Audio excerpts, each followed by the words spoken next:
अस्सलाम वालेकुम class. I hope कि आप सब खैरियत से होंगे। लास्ट लेक्चर में हमने देखा था कि हम किस तरह से एल्गोरिदम्स को एनालाइज कर सकते हैं और उनका टाइम फंक्शन और टाइम कम्प्लेक्सिटी फाइंड कर सकते हैं। तो वहाँ पे मेरे ख्याल से हमने एक या दो एग्जांपल्स की थी। तो इस लेक्चर में हम कुछ और एग्जांपल्स को सॉल्व करेंगे और उनको देखेंगे कि हम उनको किस तरह से एनालाइज कर सकते हैं। इनिशियली हम एक सिंपल सी फॉर लूप लेते हैं, दिस वन। ठीक है। अब मैंने आपको लास्ट लेक्चर में बताया था कि जो हमारे पास फॉर लूप होती है उसकी अपनी जो स्टेटमेंट होती है, like this statement, for loop की जो अपनी स्टेटमेंट है वो हमेशा n+1 टाइम्स एग्जीक्यूट होती है। ठीक है। तो जब ये n+1 टाइम्स एग्जीक्यूट होगी तो क्यों हो रही है, क्योंकि n टाइम्स ये ट्रू होगी और +1 टाइम ये फॉल्स हो गए।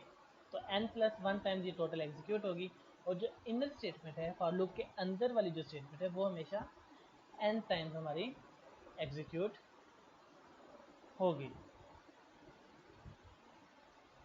ठीक है। तो अगर हम इसको अब कैलकुलेट करें तो that is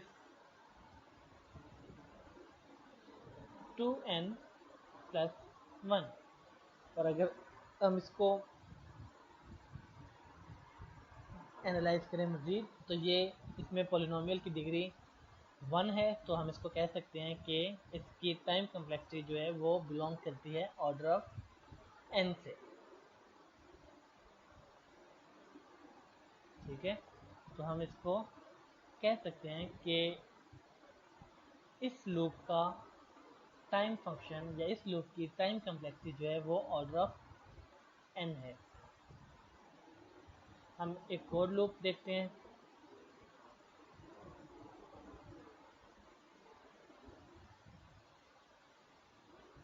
this one. No, ये लूप जो भी हमने एनालाइज किया है वो था इंक्रीमेंटल लूप, i++ हो रहा था। और जो नेक्स्ट लूप है जो अभी मैंने पेस्ट किया यहाँ पे वो डिक्रीमेंटल लूप है, यहाँ पे i---- हो रहा है। ठीक है। I starting from n and going I, and condition is I is greater than 0, i---- और यहाँ पे स्टेटमेंट एग्जीक्यूट हो रही है। तो जब हम इसको एनालाइज करेंगे तो सिमिलरली i n से स्टार्ट हो रहा है और ये ऑल द वे जाएगा 0 तक। तो again n times condition true होगी और जब ये फॉल्स होगी +1 टाइम्स तो ये इसकी टोटल जो आइट्रेशन होंगी वो n+1 टाइम्स होंगी। दैट मीन्स कि ये वाली जो आपकी लाइन है फॉर लूप वाली कंडीशन जो है ये n+1 टाइम्स एग्जीक्यूट होगी और इसके अंदर वाली जो स्टेटमेंट है वो n टाइम्स एग्जीक्यूट होगी। तो सिमिलरली सेम उसका रिजल्ट आएगा और हमारे पास ऑर्डर जो है वो सेम ही रहेगा। क्योंकि n की पॉलिनोमियल डिग्री जो है वो 1 है। तो अगर आपके पास इंक्रीमेंटल लूप हो या डिक्रीमेंटल लूप हो जहाँ पे +1 या -1 हो रहा हो तो उस लूप में हमारे पास जो ऑर्डर है, टाइम कम्प्लेक्सिटी है, टाइम फंक्शन है वो ऑर्डर ऑफ n ही होगा। एक और लूप चेक करते हैं हम।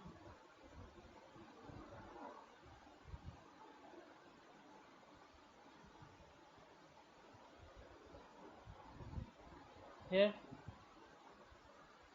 we have a loop I is starting from 0, I is less than n and I is equal to i+2। अब यहाँ पे हमारे पास i में हमेशा 2 आ रहा है, मतलब 2 का इंक्रीमेंट हो रहा है। तो अगर हम इसको ट्रेस करें तो i इनिशियली 0 था, 0 से ये हो गया 2, then 4, then 6, then 8, then 10 up to n। अब यहाँ पे अगर हम देखें, अगर हम n को सपोज करें कि वो 10 है अगर मैं n को सपोज करूं कि n मैं लेता हूं इक्वल्स टू 10, तो क्या होगा? 0, यहाँ पे आपके पास हो गया 10, so 0, I starting from 0, 0 is less than 10, condition true, statement execute हुई 1 टाइम। I प्लस 2 हुआ तो I हमारे पास 2 हो गया, 2 is less then 10, condition true.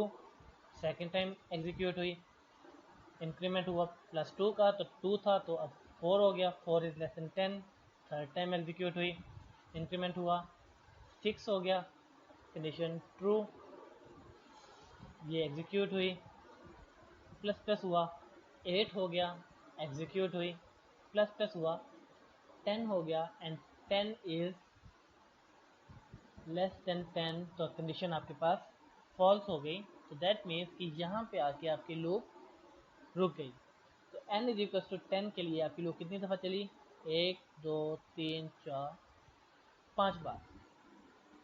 तो अगर आपके पास n 10 है तो आपकी लूप 5 टाइम्स एग्जीक्यूट हो रही है। और यहाँ पे अगर हम इस लूप को देखें नेकेड आई से तो कॉमन सेंस भी यही कहता है कि हमारे पास हमेशा 2 का इंक्रीमेंट होगा। तो दैट मीन्स कि अगर आपके पास n है, n की लेंथ है, तो आपके पास जो लूप है वो हमेशा एग्जीक्यूट होगी हाउ मच टाइम्स? वो होगी हमेशा n/2 टाइम्स लूप एग्जीक्यूट होगी। लूप एग्जीक्यूट होगी दैट मीन्स कि आपकी ये वाली स्टेटमेंट n/2 टाइम्स एग्जीक्यूट होगी। नाउ n/2 को अगर हम टाइम फंक्शन के लिहाज से लिखें तो इसकी पोलिनोमियल ऑर्डर कितने? 1, तो ये भी ऑर्डर ऑफ n की क्लास से बिलोंग करेगी। अगर हमारे पास यहाँ पे +3 होता, डिवाइडेड बाय 3 होता, तो भी ये ऑर्डर ऑफ n से ही बिलोंग करती। क्यों? क्योंकि n का ऑर्डर हमेशा 1 रह रहा है। +30 होता, 300 होता, 3000 होता, 30,000 होता, तब भी ये ऑर्डर ऑफ n से ही बिलोंग करती, बिकॉज n का जो ऑर्डर है पोलिनोमियल ऑर्डर वो हमेशा 1 ही है। ठीक है, मैं इसको 2 कर देता हूँ for your understanding. This is n, right. Now हम एक नेस्टेड लूप को एनालाइज करने की ट्राई करते हैं।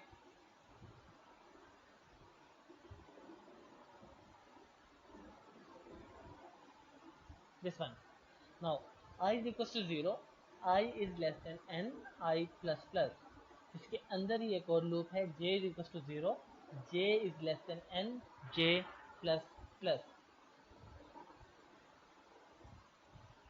Now this is a simple for loop, तो ये हमारे पास एग्जीक्यूट होगी n प्लस 1 टाइम्स। तो जब ये n प्लस 1 टाइम एग्जीक्यूट होगी तो इसके अंदर जितनी भी स्टेटमेंट्स हैं वो हमारे पास एग्जीक्यूट होंगी n times.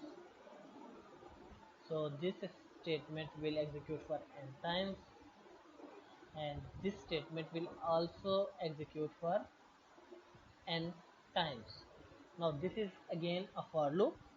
तो ये वाली जो स्टेटमेंट है ये इस लूप के अंदर कितनी दफ़ा एग्जीक्यूट होगी? n plus 1 times. तो इसको हम मल्टीप्लाई करवा देंगे n के साथ n प्लस 1 टाइम्स। क्यों? क्योंकि जब इसकी एक आइट्रेशन होगी उसके लिए ये n टाइम्स चलेगी, जब इसकी nth आइट्रेशन होगी उसके लिए भी ये n प्लस 1 टाइम्स ही एग्जीक्यूट होगी। तो हम इसको मल्टीप्लाई करवा रहे हैं n प्लस 1 से।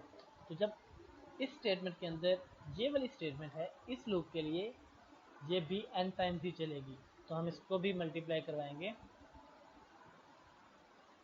n के साथ।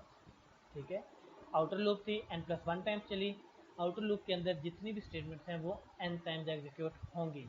नाउ इनर लूप पे आए, इनर लूप भी हमारे पास सेम एज आउटर लूप है, तो ये भी n प्लस 1 टाइम्स चलेगी और इसकी अंदर वाली स्टेटमेंट भी n टाइम एग्जीक्यूट होगी। Because this is an inner loop, तो हम इसको मल्टीप्लाई करेंगे आउटर लूप की टाइम फंक्शंस के साथ जो हमने कैलकुलेट किए हैं। अगर मैं इसको सिंप्लीफाई करूँ यहाँ पे,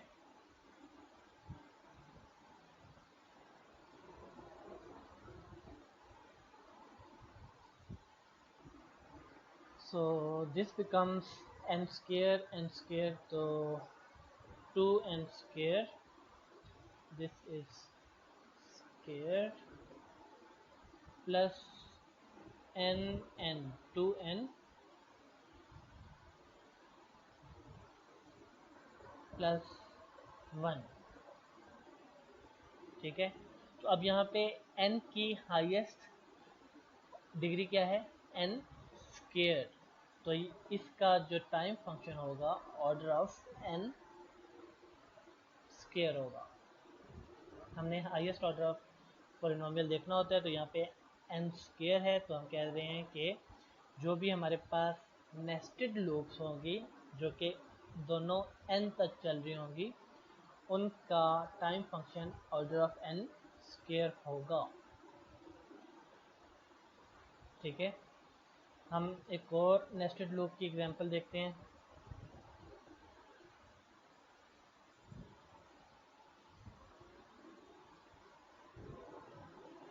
Now this loop is slightly changed from the previous one. I is equals to 0, I is less than n, I plus plus. J is equals to 0, J is less than I। अब वो हमारे पास n times चल रही थी और यहाँ पे हमारे पास जो इनर लूप है, नेस्टेड लूप है, वो हमारे पास i टाइम्स एग्जीक्यूट होगी। तो हम इसको ड्राई रन कर लेते हैं।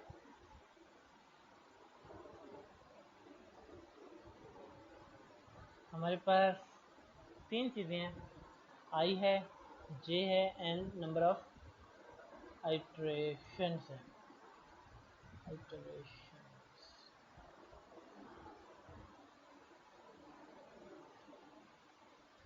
ठीक है, now when i is 0, j is 0, 0 is less than 0, condition is false, तो ये इनर लूप हमारी एग्जीक्यूट नहीं होगी। तो नंबर ऑफ आइट्रेशन कितनी हुई, 0। When i is 1, i is 1, j is 0, 0 is less than 1, condition true, statement execute हुई, j हो गया 1, 1 is less than 1, condition is false, तो आइट्रेशंस कितनी हुई, 1।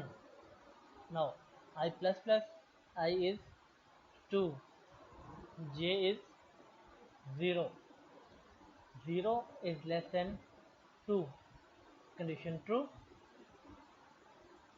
एग्जीक्यूट हुई, j is 1, 1 is less than 2, condition true, execute हुई, j is 2, 2 is less than 2, condition is false, तो हमारी आइट्रेशंस कितनी हुई टोटल, 2, i प्लस प्लस हुआ 3, j is 0, 0 is less than 3, condition true, j is 1, 1 is less than 3, condition true, j is 2, 2 is less than 3, condition true, j is 3, 3 is less than 3, condition false। कितनी दफा हमारे पास iteration हुई, 3 times. तो अगर हम यहाँ पे आप हमारे पास देखें कि जब हमारे पास i 0 था तो नंबर ऑफ आइट्रेशन कितनी हो रही हैं, 0। जब हमारे पास i 1 था, नंबर ऑफ आइट्रेशन कितनी है, 1। जब i 2 था, नंबर ऑफ आइट्रेशन 2। जब i 3 था, नंबर ऑफ आइट्रेशन 3। सिमिलरली अगर हमारे पास n होगा, ऐसे ही अगर हम चलते जाएं, हमारे पास n होगा, या हम इसको n ही कहते हैं चले, तो हमारे पास नंबर ऑफ आइट्रेशन कितनी होगी, n। जब हमारे पास आई एन पे जाएगा तो हमारे पास नंबर ऑफ आइट्रेशंस भी एन ही होंगी। Now let's add all these iterations for n. तो हमारे पास आएगा n is equal to 0 plus 1 plus 2 plus 3 plus n। ठीक है, तो ये हमारे पास टोटल नंबर ऑफ आइट्रेशंस हो गई किसकी, जब हमारे पास आई एन होगा। ठीक है, now this is what, this is the sum of all natural numbers। तो इसका फार्मूला होता है n into n plus 1/2। Sum of all natural numbers is equal to n into n plus 1/2। अगर हम इसको सिंप्लीफाई करें तो that is n square plus n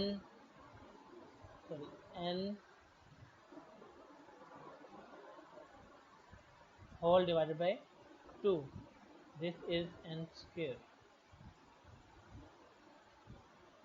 ठीक है, और अगर हम इसको ऑर्डर में लिखना चाहें तो यहाँ पे n की हाईएस्ट पॉलिनोमियल ऑर्डर कितने, 2। तो इस लूप का टाइम फंक्शन क्या होगा, n स्क्वायर। ठीक है, अब 0 plus 1 plus 2 plus 3 plus n ये कैसे आया, जब हम n पे होंगे, जब इसको n पे चलाना है तो जे हमारा स्टार्ट होगा कहाँ से, 0 से, फिर 1 होगा, फिर 2 होगा, फिर 3 होगा, फिर 4 होगा, फिर 5 होगा, फिर वो जाएगा n तक। n is less than n condition वहाँ पे फॉल्स हो जाएगी। ठीक है, तो मैंने उसी चीज़ को यहाँ पे ऐड किया हुआ है। तो जब हम उसको ऐड करेंगे तो हमारे पास n इंटू एन प्लस 1/2 का एक फॉर्मूला बन रहा है। उसको सिंप्लीफाई किया तो हमारे पास n स्क्वायर ऑर्डर आ गया, टाइम फंक्शन आ गया, टाइम कम्प्लेक्सिटी आ गई इस नेस्टेड लूप की। ठीक है, अब हम देखते हैं एक और loop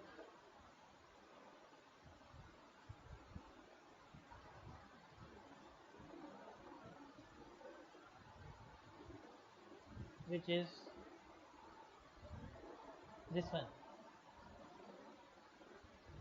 I is equals to 0, I is less than n, I is equals to I multiply by 2। now this is a for loop और यहाँ पे हमारे पास I जो है वो हमेशा मल्टीप्लाई हो रहा है 2 के साथ। ठीक है, तो लेट्स ट्रेस इट।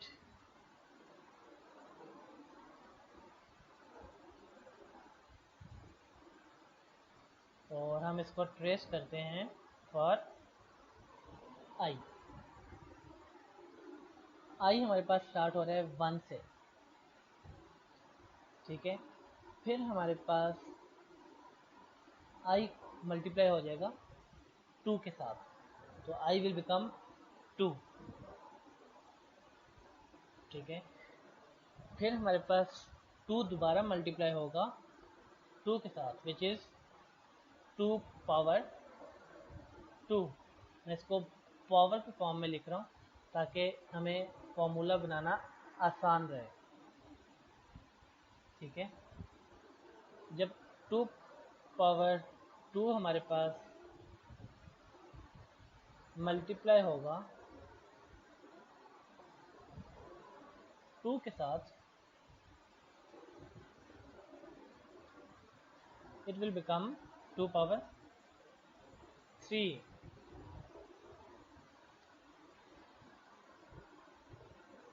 जब 2 पावर 3 हमारा मल्टीप्लाई होगा 2 के साथ, इट विल बिकम 2 पावर 4। इसी तरह ये रिपीट होगा तब तक जब तक हमारी ये कंडीशन फॉल्स नहीं हो जाती। हम कहते हैं कि ये रिपीट होगा फॉर k टाइम्स। हम एज्यूम करते हैं कि जब ये k पे जाएगा तो 2 पावर k पे हमारी जो कंडीशन है वो फॉल्स हो रही है। ठीक है, 2 power 3 1, 2 power 2, 2 power 3 and up to 2 power k तक हमारे पास ये आई जा रहा है। अब ये कंडीशन हमारी फॉल्स कब होगी? जब पेस्ट आई हमारे पास ग्रेटर और इक्वल्स टू n होगा। कंडीशन ट्रू कब है? जब हमारे पास आई लेस देन n है। तो जब हमारे पास आई ग्रेटर देन और इक्वल्स टू n होगा तो उस वक्त हमारे पास जो कंडीशन है वो फॉल्स हो जाएगी। तो हम कह रहे हैं कि आई जब सपोज कर रहे हैं कि आई जब 2k पे पहुंचेगा तो तब ये कंडीशन फॉल्स हो चुकी होगी। तो हम कह सकते हैं कि आई जो है हमारा 2 इस वक्त 2 पावर k है। इसको हमने स्टॉपिंग कंडीशन बना दी है। ठीक है, if I is 2 power k तो हम इसको यहाँ पे रिप्लेस कर सकते हैं।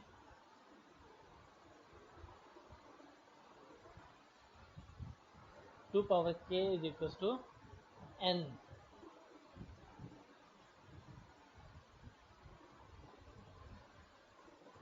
Right, two power k is equal to n। अगर हम दोनों साइडों पे लॉग ले लें, power k is equal to log n। यहाँ पे थोड़ा सा टाइपिंग का मसला है तो इसलिए टाइम लग रहा है। Two power k is equal to log n। Right, हमने लेना था 2 पावर k लॉग n। जब हम एल्गोरिदम्स की बात कर रहे हैं तो जब हम लॉग लेते हैं तो वो हमेशा बेस 2 का होता है। हम हमेशा बेस 2 का लॉग लेते हैं अनलेस वो स्पेसिफाइड ना हो किसी और बेस पे। तो हमने दोनों साइडों पे लॉग बेस 2 मल्टीप्लाई करवाया। Now according to the power rule of log this will become k into log 2 of 2, k multiplied by log 2 of 2 is equals to log 2 of n. So log 2 of 2 is always 1, so k will become log 2 of n. So this will be the complexity of this time complexity of this for loop. हमने एक stopping criteria रखा कि जहाँ पे आके हमारी जो condition है वो फॉल्स हो रही है। तो हमने एज्यूम किया कि हमारी जो कंडीशन है वो कब फॉल्स होगी? जब आई ग्रेटर देन और इक्वल्स टू n होगा।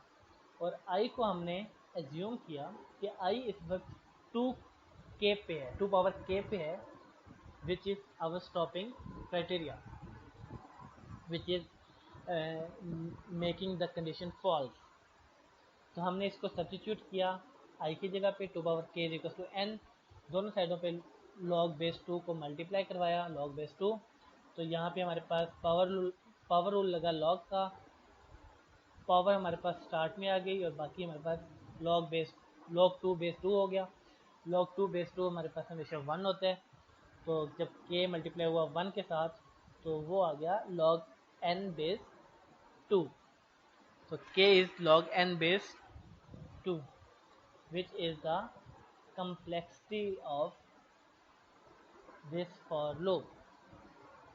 Order of n is equals to log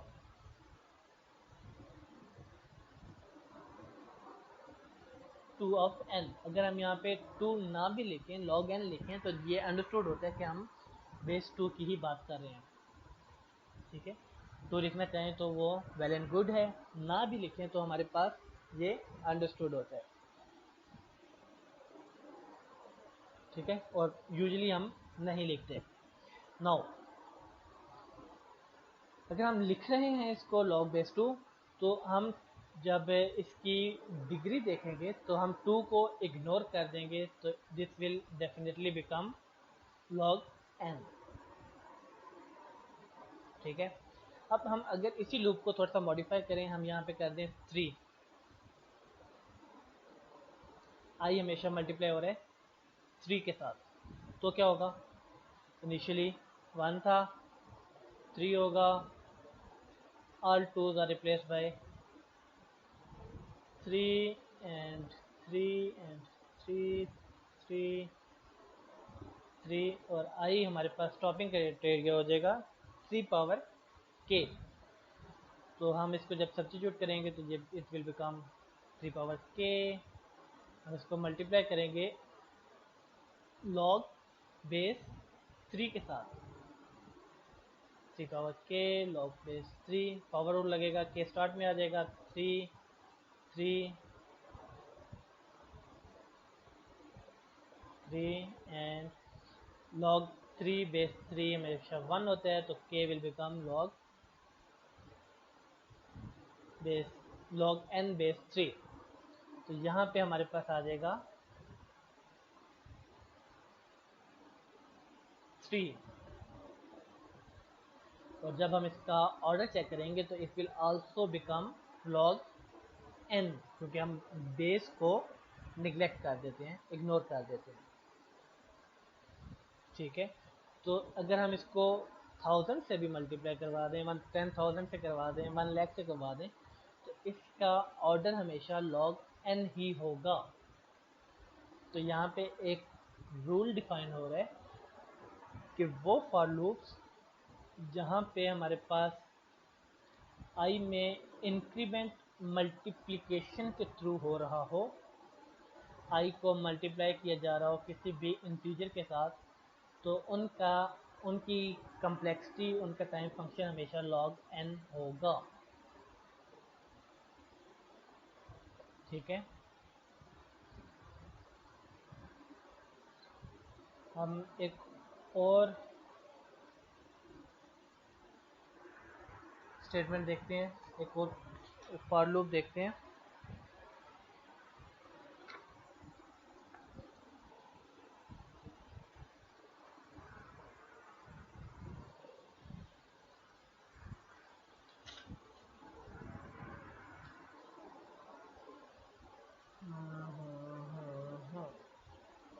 this one,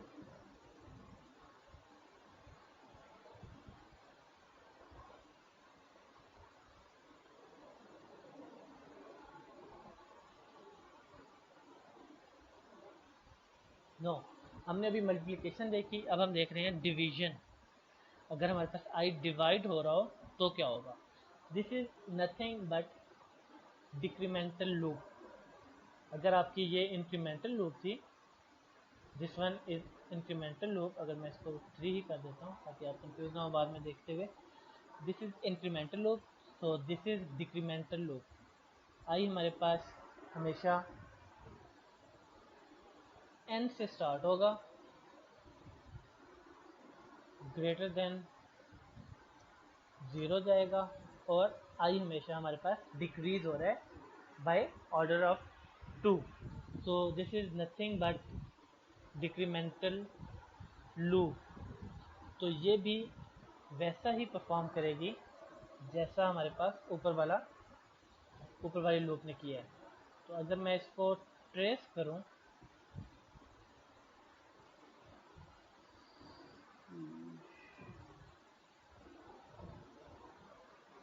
for n, तो क्या होगा,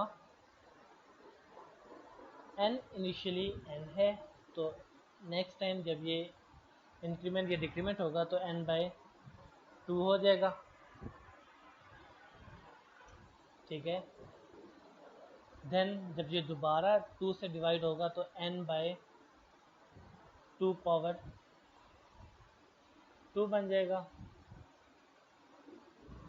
देन अगेन जब ये डिवाइड बाई 2 होगा तो n पावर 3 हो जाएगा, n पावर 4 हो जाएगा, n पावर 5 हो जाएगा, up to what the stopping criteria. अब हम यहाँ पे अगेन स्टॉपिंग क्राइटेरिया बनाते हैं कि जब हमारा n k तक पहुँचेगा तो ये कंडीशन जो है ये फॉल्स हो जाएगी। ठीक है, we are running it for i। तो हमने यहाँ पे रूल बनाया कि जब i k तक पहुँचेगा तो हमारी कंडीशन फॉल्स हो जाएगी। That means n divided by 2 power k जब होगा तो हमारी कंडीशन फॉल्स हो रही है। तो which means i is equal to this, i हमारा यहाँ पे पहुँच गया है। अब कंडीशन हमारी फॉल्स कब हो रही है?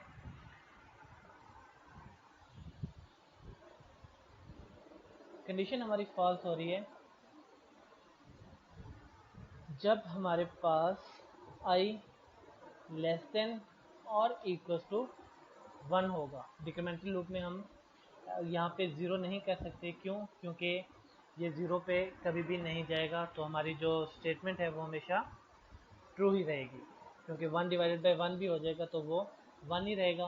तो ये इनफाइनाइट लूप बन जाएगी अगर हम इसकी स्टॉपिंग कंडीशन 1 नहीं करते तो हमने इसकी स्टॉपिंग कंडीशन कर दी 1। तो ये कंडीशन फॉल्स कब होगी? जब हमारे पास i लेस देन और इक्वल टू 1 होगा। तो i हमने कैलकुलेट कर लिया यहाँ पे, i हमारे पास है n by 2 power k equal to 1। जब हमने इसको सब्स्टिट्यूट किया तो हमारे पास इक्वेशन बन गई ये। ठीक है, अब अगर हम इसको क्रॉस मल्टीप्लिकेशन करें तो n इज इक्वल टू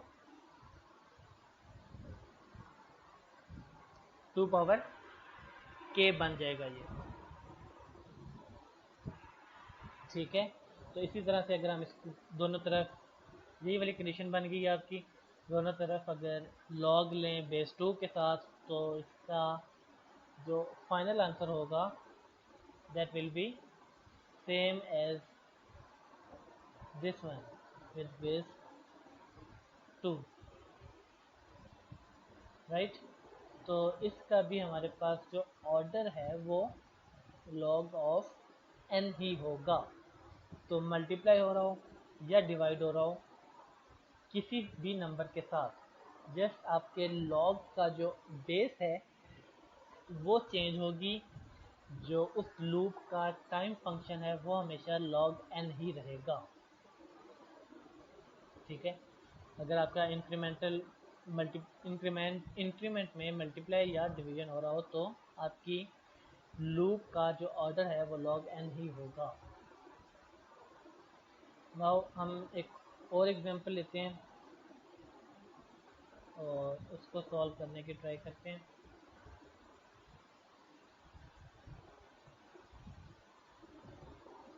हमारे पास कोड है p is equal to 0, p 0 से स्टार्ट हो रहा है।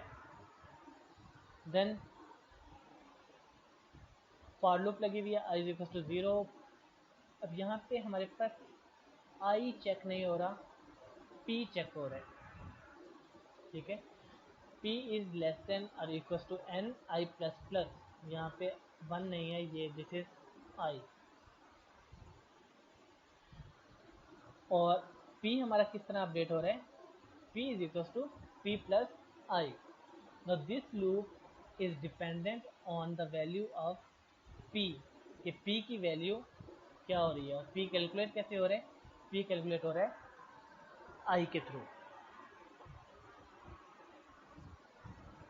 ठीक है, सो हम इसको ट्रेस करते हैं और यहाँ पे ट्रेस के लिए हमें p को भी ट्रेस करना है और i को भी ट्रेस करना है, क्योंकि ये दोनों डायरेक्टली कनेक्टेड हैं।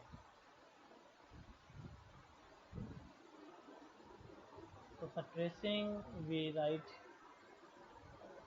i and p। i is initially 0।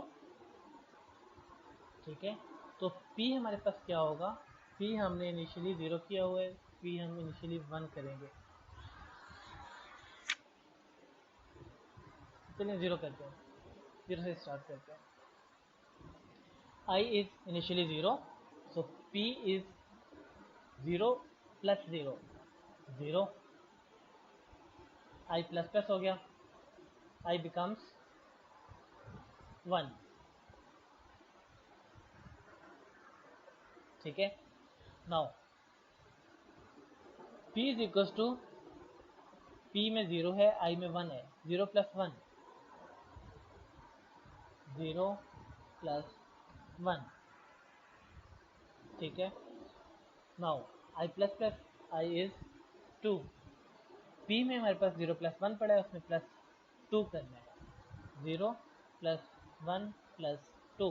मैं जस्ट इसलिए ऐसे लिख रहा हूँ ताकि हमारे पास एक फार्मूला बन जाए। Now I is increment, I 3 हो गया, P में हमारे पास पड़ा है 0 plus 1 plus 2 ऑलरेडी, ये वाला, और I में हमारे पास है 3, तो प्लस 3 हो जाएगा। सिमिलरली ये जब बढ़ता जाएगा तो हम कहेंगे कि at certain point this loop, this condition will be false. तो हम कहते हैं कि वो सर्टेन पॉइंट हमारे पास के होगा, ठीक है।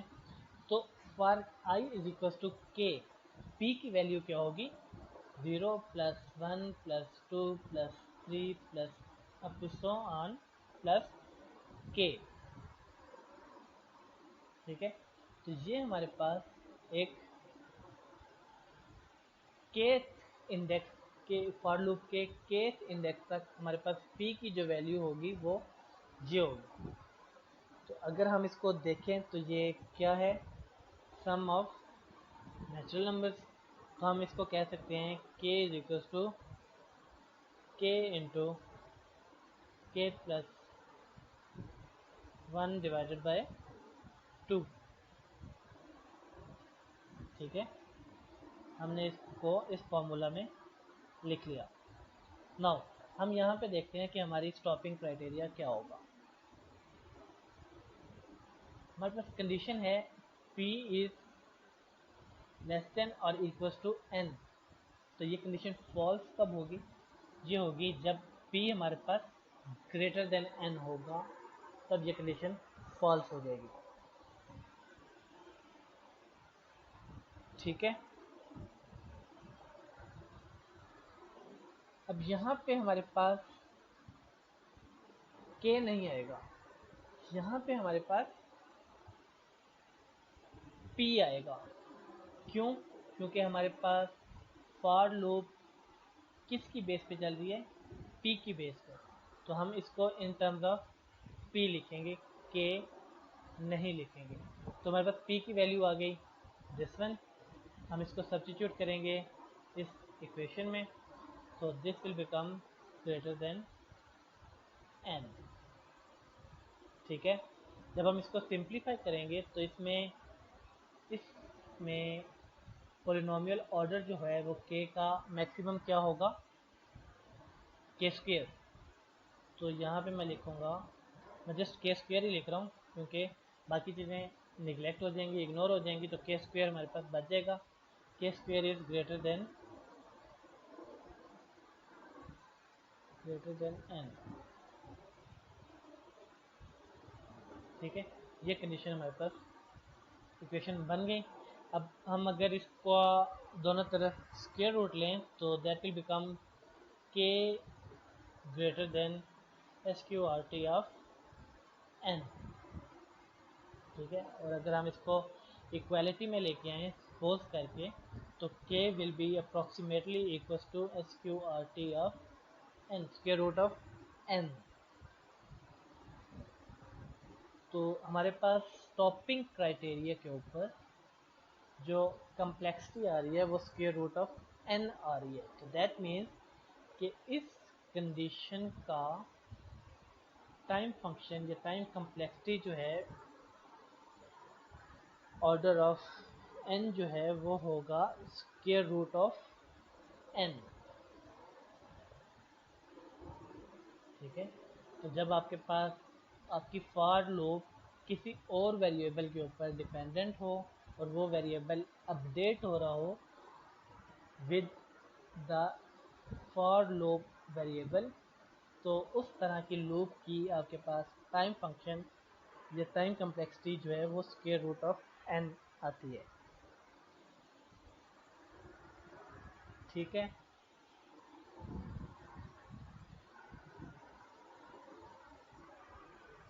नाउ हम एक और फॉर लूप देखते हैं।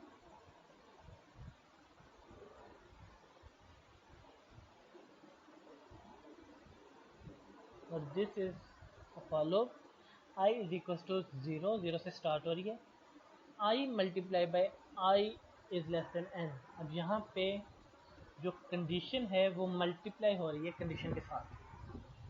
ठीक है, तो मैं इसको सिंपली जो सेपरेटली आइट्रेट या ड्राई रन नहीं करता, मैं इसको जस्ट सिंपली दे देते हैं इस कंडीशन को कि हम इस कंडीशन से भी डायरेक्टली इस केस में पहुंच सकते हैं।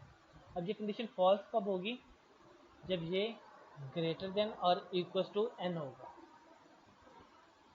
ठीक है, तो this will become i square is equal to n।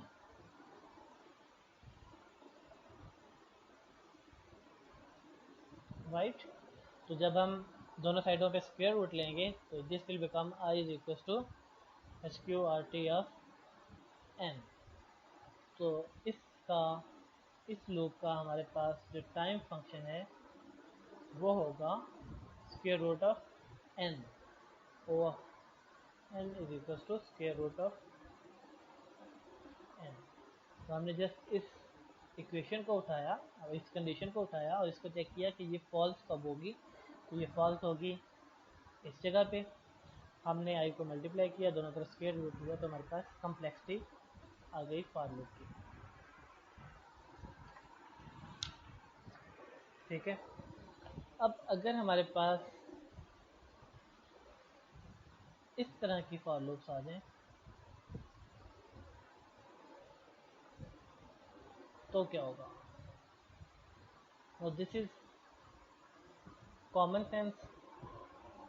Y? Because ये जो दोनों लूप्स हैं ये इंडिपेंडेंट लूप्स हैं, नेस्टेड लूप्स नहीं हैं। तो इसकी हमारे पास टाइम कम्प्लेक्सिटी कितनी होगी? मैं डायरेक्टली लिख रहा हूँ n, और इस लूप की भी हमारे पास होगी n। ठीक है, तो जब हम इसको ऐड करेंगे तो दिस विल बिकम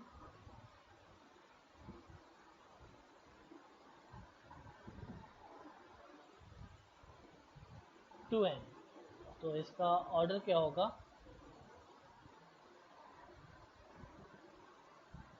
n। तो आपके पास जब इंडिपेंडेंट लूप होंगी तो वो आपस में मल्टीप्लाई नहीं होंगी। ठीक है, अब एक और यहाँ पे एग्जाम्पल हम लेते हैं।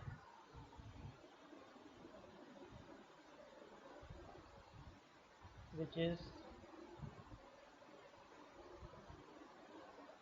This one.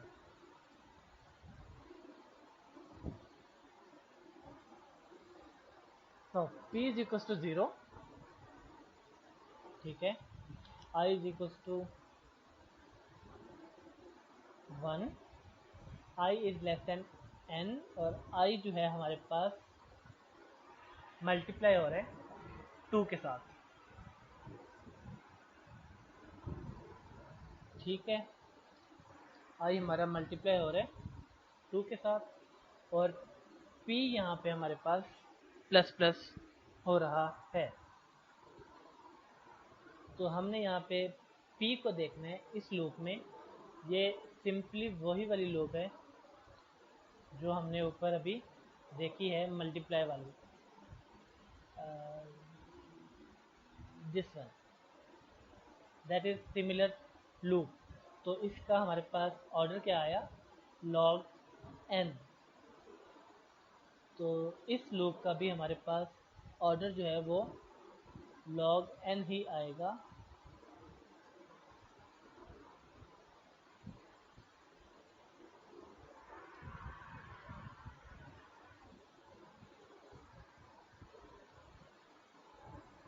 log n, ठीक है। नाउ जो हमारे पास सेकेंड लूप है that is dependent on the value of p। जो भी इस लूप में p की वैल्यू कैलकुलेट होगी वहां तक हमारे पास ये वाली लूप एग्जीक्यूट होगी, ठीक है। तो this is dependent on p not on n। तो ये भी सेम लूप है, तो इसकी हमारे पास कम्प्लेक्सिटी जो आएगी वो आएगी n is equals to log p। क्यों?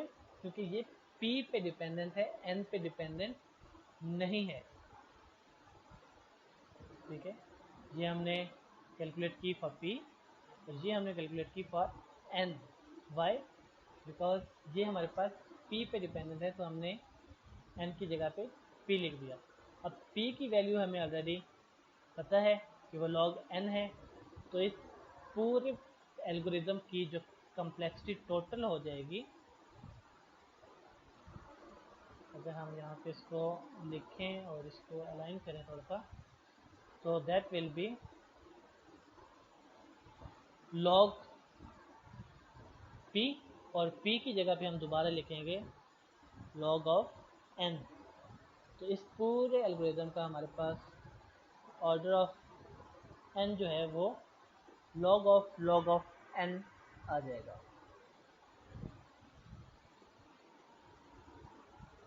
राइट। तो जो भी आपके पास डिपेंडेंट लूप्स हों वो बेशक नेस्टेड ना हो, लेकिन वो एक दूसरे के ऊपर डिपेंड हो रही हो, तो वहाँ पे आपका जो कम्प्लेक्सिटी है वो log ऑफ n आ जाएगी। नाउ एक लास्ट एग्जांपल देखते हैं।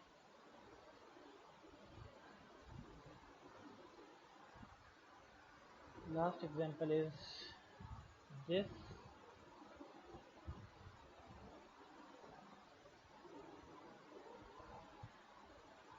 अब ये हमारे पास क्या है, नेस्टेड लूप है,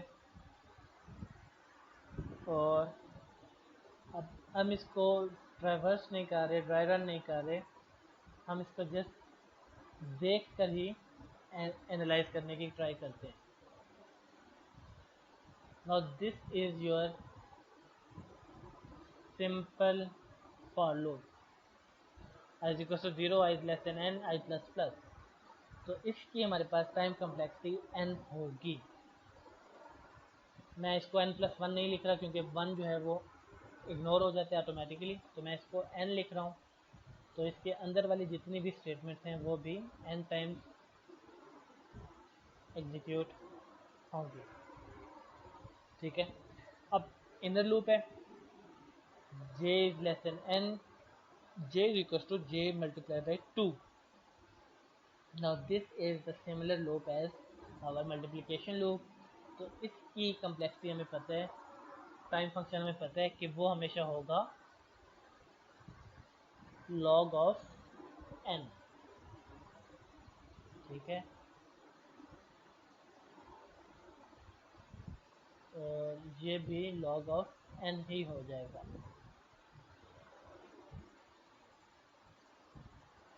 राइट। तो अब इसमें से हमारे पास जो फाइनल आंसर आ गया वो क्या आ गया,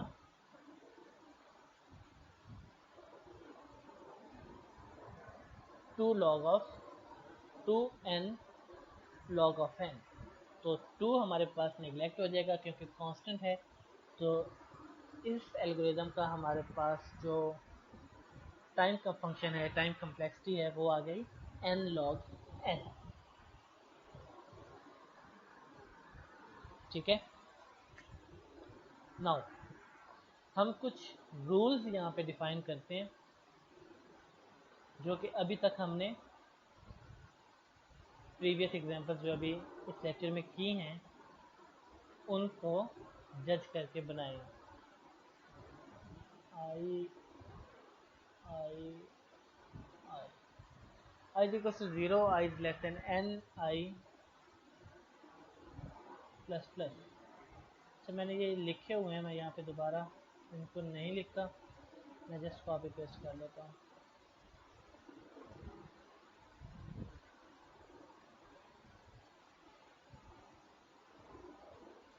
दीज आर द रूल्स। अगर आपके पास एक फॉर लूप हो जो कि I is equal to 0, I is less than N I plus plus हो रही हो, तो उसका ऑर्डर हमेशा ऑर्डर ऑफ एन होगा। और अगर उसमें इंक्रीमेंट हो रहा हो +2 का, +3 का, +4 का, +220 का, 200 का, 2000 का, तब भी उसका ऑर्डर जो है वो ऑर्डर ऑफ एन ही रहेगा। आपके पास अगर डिक्रीमेंटल लूप हो जहाँ पे माइनस माइनस हो रहा हो, तो उसका भी ऑर्डर एन ही रहेगा। ठीक है। देन अगर आपके पास मल्टीप्लिकेशन हो रही हो इंक्रीमेंट में, तो उनका ऑर्डर लॉग ऑफ एन रहेगा। वो 2 से हो रही हो, 3 से हो रही हो, 4 से, 400 से, 4000 से, 40,000 से, उनका जो ऑर्डर है वो लॉग एन रहेगा। इसी तरह से अगर आपके पास इंक्रीमेंट या डिक्रीमेंट में डिवीजन हो रही हो, तो भी आपके पास ऑर्डर जो है वो लॉग ऑफ एन का ही होगा। तो ये कुछ रूल्स हैं जो आपने याद रखने हैं, so that you can easily compute the time complexity or time functions of any for loops। जैसे हमने इस लूप को without traversing, without try run, just rules के थ्रू एनालाइज किया है। This is a simple for loop. तो हमें पता है कि जब इस तरह की लूप आएगी तो उसका जो ऑर्डर है वो हमेशा ऑर्डर ऑफ एन होगा। फिर हमें पता था कि जब इस तरह की लूप आएगी जहाँ पे मल्टीप्लिकेशन हो रही होगी, वहाँ पे इस लूप का जो ऑर्डर है वो हमेशा लॉग एन होगा। तो हमने इन दोनों को मल्टीप्लाई करवा दिया, ऐड किया तो 2n लॉग एन हो गया। 2 हमारे पास इग्नोर हो गया एज अ कांस्टेंट, तो ऑर्डर हमारे पास आ गया n लॉग n। तो आपने ये चीज़ें याद रखनी हैं, जहाँ से आपको इजीली आइडिया हो जाएगा कि आपकी जो लूप है उसका टाइम कम्प्लेक्सिटी या टाइम फंक्शन कौन सा बन रहा है। ठीक है। So that's it for this lecture. हमने 10 to 11 आई थिंक एग्जांपल्स किए हैं।